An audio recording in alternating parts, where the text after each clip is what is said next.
Hi everyone, welcome to नन्हे कलाकार channel. तो आज हम इस वीडियो में करेंगे क्लास 4 का ईवीएस का मॉडल टेस्ट पेपर। तो चलो शुरू करते हैं।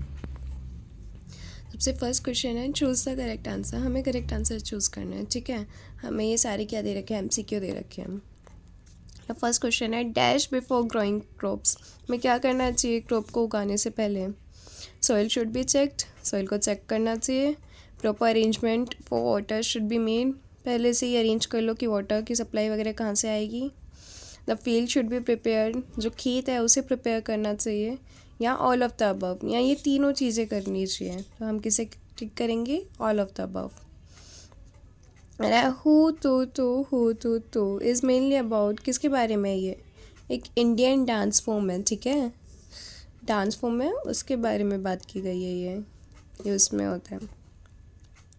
विच thing is not required to build a permanent house. कहता है कि परमानेंट हाउस बिल्ड करने के लिए, बनाने के लिए हमें क्या नहीं चाहिए। परमानेंट हाउस कौन सा हाउस होता है?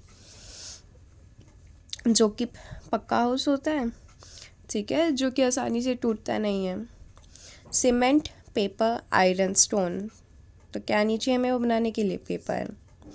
What is radish? रेडिश क्या है? एक स्टेम है, लीफ है, रूट है, या फ्रूट है।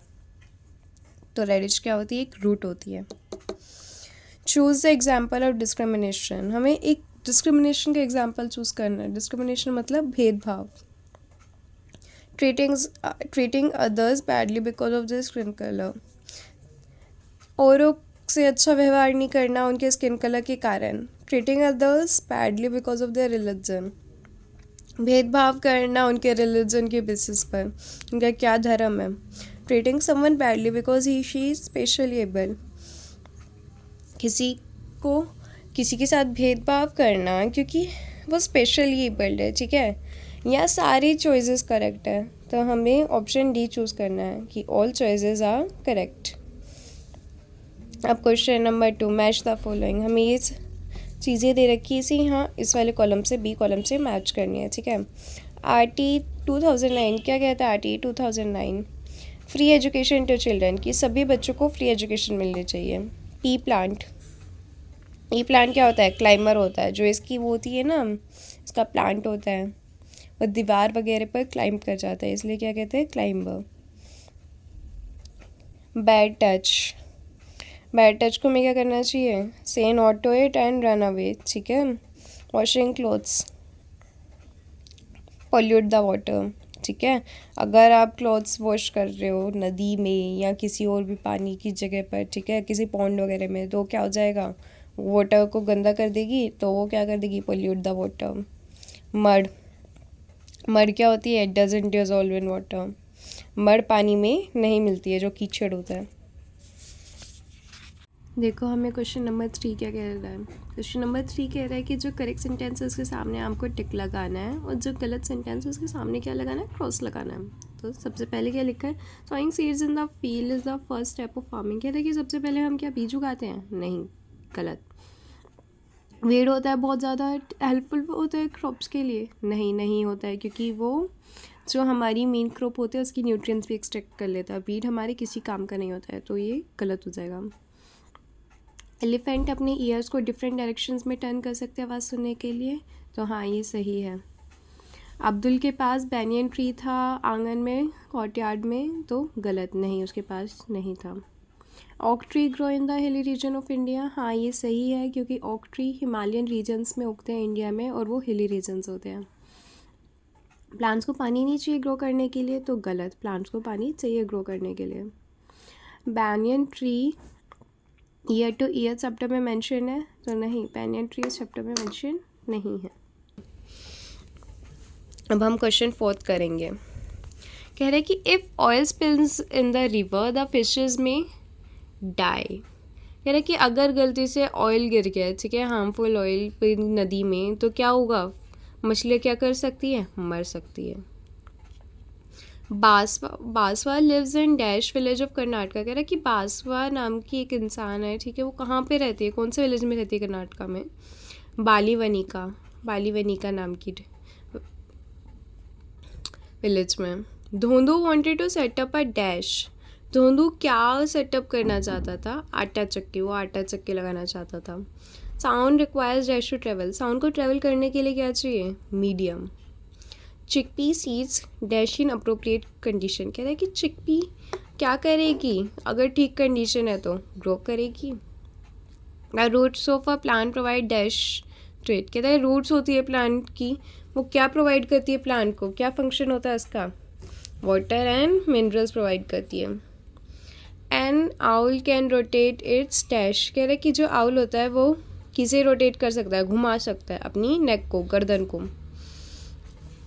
अब क्वेश्चन 5 है हमारे पास, answer the following question, where do the plants of the forest get water from, जो प्लांट्स होते हैं फॉरेस्ट में उन्हें पानी कहाँ से मिलता है, रूट से मिलता है, अपनी जड़ों से मिलता है, ठीक है, रूट्स।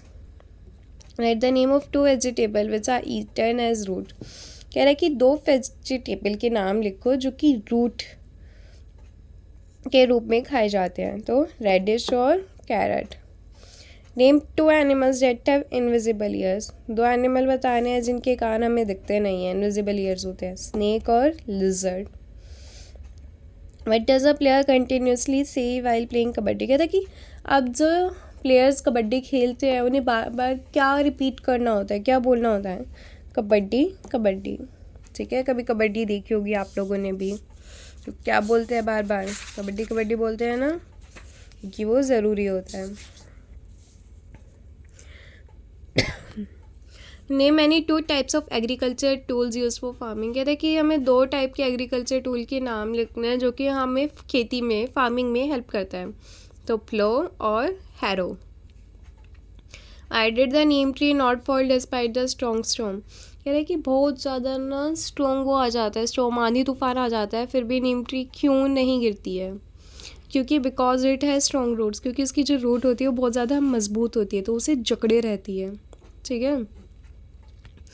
अब हमारे पास क्वेश्चन नंबर 6 है जिसमें हमें क्या करना है, identify the animal with large floppy years and a trunk, right 3 lines about it's distinct feature, कहता है आपको ना एक एनिमल की ना यहाँ पे फीचर दे रखी है, ठीक है, जैसे कि हमें यहाँ पे ईयर्स दे रखी है और क्या दे रखी है, ट्रंक दे रखी है, ये देखकर तो सबको ही पता लग गया होगा कौन सा एनिमल है ये है elephant.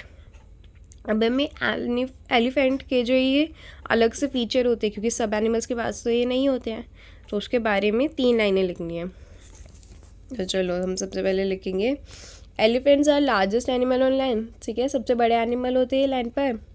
Elephants have large floppy ears like fans, देखिए एनिमल्स के पास ना लार्ज, बहुत बड़े ना ऐसे फ्लोपी से ईयर्स होते हैं जो कि फैन की तरह लगते हैं।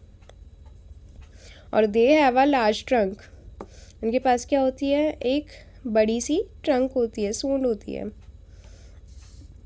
अब हमें यहाँ दे रखा है क्वेश्चन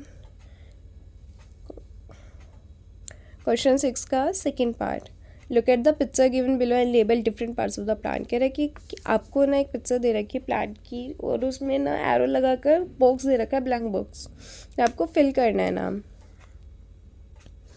तो ये सबसे ऊपर क्या है, ये फ्लावर है, ये क्या होती है, छोटी सी कली होती है, तो इसे हमने क्या भरा है, बड, फिल करा है हमने बड। ये क्या होती है, स्टेम, और जो मिट्टी के नीचे दबी रहती है उन्हें हम क्या बोलते हैं, रूट्स, जो कि प्लांट को सपोर्ट प्रोवाइड करती है, उसे सॉइल से अटैच करके रखती है। Question number 7, answer the following question, what does a worker bee do to inform others when it find nectar, कहता है कि वर्कर बी, अब बी में ना डिविजन्स होती है, ठीक है, वर्कर बी होती है, क्वीन बी होती है, कह रहा है तो जो वर्कर बी होती है, जो काम करती है, वो क्या करती है, कैसे इन्फॉर्म करती है और बीज को अगर उसे नेक्टर मिल जाता है तो, right, they do so by communicating by throwing a tail and by doing a wagging dance, वो क्या करते हैं, जो अपनी टेल होती है उसकी मदद से एक वैगिंग डांस करते हैं, that helps in informing the other बीज अबाउट द नेक्टर, जिसे देखकर और बीज को पता लग जाता है कि नेक्टर उसे मिल गया है।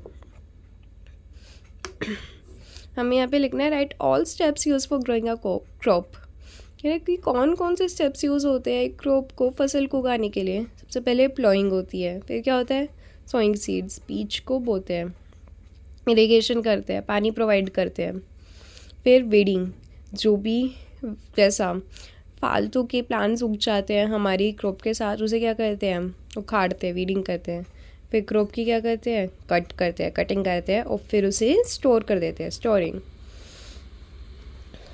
What does the RTE 2009 provide for children age 6 to 14 years? कहते हैं कि RTE 2009 क्या बोलता है चिल्ड्रन के बारे में?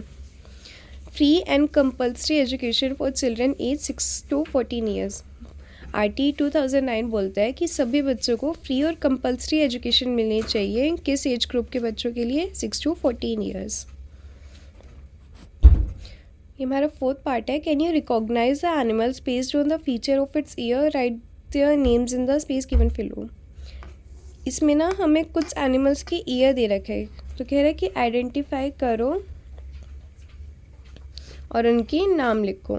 तो सबसे पहले है स्टैग के ईयर्स, ये है रैट के ईयर्स, और ये वाले हैं रैबिट के ईयर्स। अब ये प्रैक्टिकल है, देखो इसमें क्या करना है आपको, घर पे ना खाद बनानी है, तो ये तो आप लोगों को करके ही देखना पड़ेगा।